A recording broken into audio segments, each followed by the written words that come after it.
இப்போலாம் சில நியூஸை கேட்கும்போது செம்ம பயமா இருக்கு.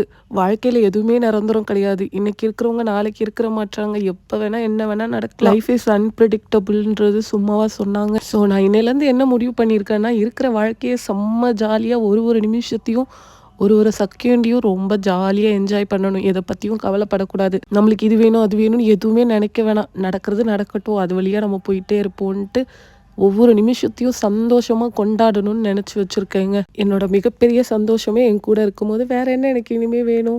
என் வீட்டுக்காரும், என் புள்ளையும். இவங்க 2 பேருமே எனக்கு ஏன் இந்த மாரிலாம் புலம்புறேன்னு பார்த்தீங்கன்னா, 2 நாளாவே அந்த மாரி ஒரு கஷ்டமான 2 நியூஸ் கேள்விப்பட்டேன்.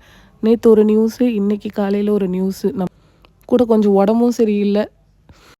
2 நாளைக்கு முன்னாடி வாங்கிட்டு வந்த க்ரோசரிலாம் கூட அப்படி அப்படியே கிடந்துச்சு. அதோட இன்னைக்கு தான் கொஞ்சம் எல்லாத்தையும் எடுத்து வச்சுட்டு, இன்றைக்கி பார்த்தீங்கன்னா சிம்பிளா ரைஸ் வச்சுட்டு, சாம்பார் வச்சுட்டு, கொத்தவரங்காய் கூட்டு ஃப்ரை பண்ணிவிட்டு, அப்பளம் பொரிச்சு வச்சுட்டேங்க. நல்லா மாங்காய் போட்டு சாம்பார் வச்சுருந்தேன்.